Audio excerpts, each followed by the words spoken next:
Hello everyone, welcome back to my channel. নতুন আরেকটি ব্লগে আপনাদেরকে স্বাগত। আর আজকের ব্লগটা হলো বেগুন, আলু, টমেটো এবং মলা মাছ দিয়ে চচ্চড়ি রান্না করব। আর এই তো আমি বেগুন, আলু, টমেটো কেটে নিয়েছি। মলা মাছটা ভালোভাবে ধুয়ে পরিষ্কার করে নিলাম, সাথে পেঁয়াজ এবং কাঁচামরিচটা কুচি করে নিলাম। এবার একটি ফ্রাই প্যানে আমি বেগুন, আলু, টমেটোটা দিয়ে দিলাম, দিয়ে পেঁয়াজ এবং কাঁচামরিচ কুচিটা দিয়ে দেব।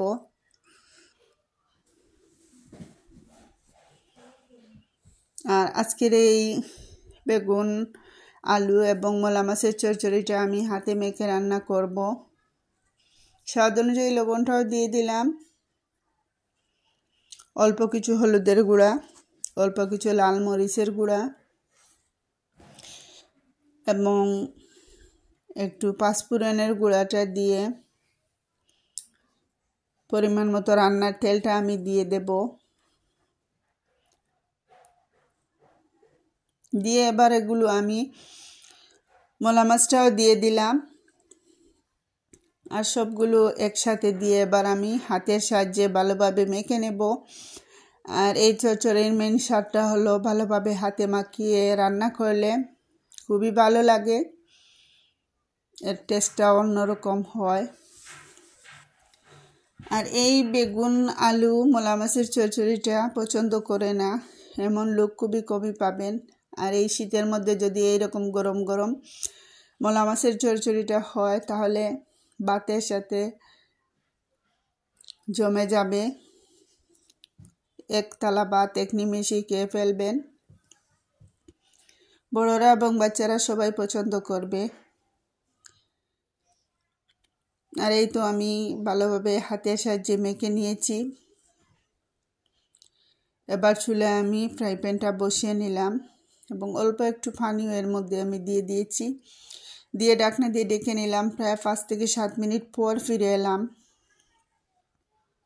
এগুলো একটু চামচের সাহায্যে নেড়ে চেড়ে দেব। আর চুলার আঁচটা মিডিয়াম লোতে রেখে রান্না করব, যাতে তলানিতে না লেগে যায়, সেদিকে খেয়াল রাখবো। তাই আবারও নেড়ে চেড়ে আমি ঢাকনা দিয়ে ডেকে নেব। 4 থেকে 5 মিনিট পর ফিরে আসবো। 4 থেকে 5 মিনিট পর ফিরে এলাম। মাশাআল্লাহ, দেখতে পাচ্ছেন কি সুন্দর একটি কালার চলে আসছে। আর আমার মলা মাছের চচ্চড়িটা প্রায় রান্না হয়েই এসেছে। তাই এবারও আমি ভালোভাবে নেড়ে চেড়ে ধনিয়া পাতা দিয়ে আরও 4 থেকে 5 মিনিট রান্না করে নেব।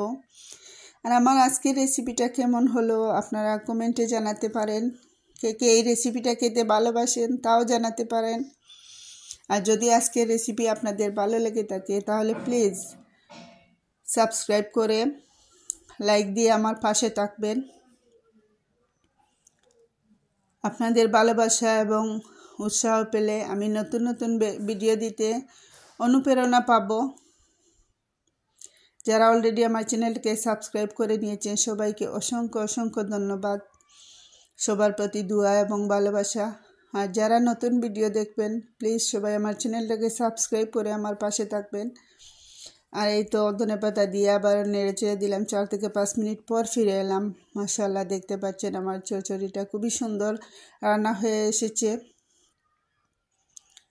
সবাই ভালো থাকবেন, সুস্থ থাকবেন। আল্লাহ হাফেজ।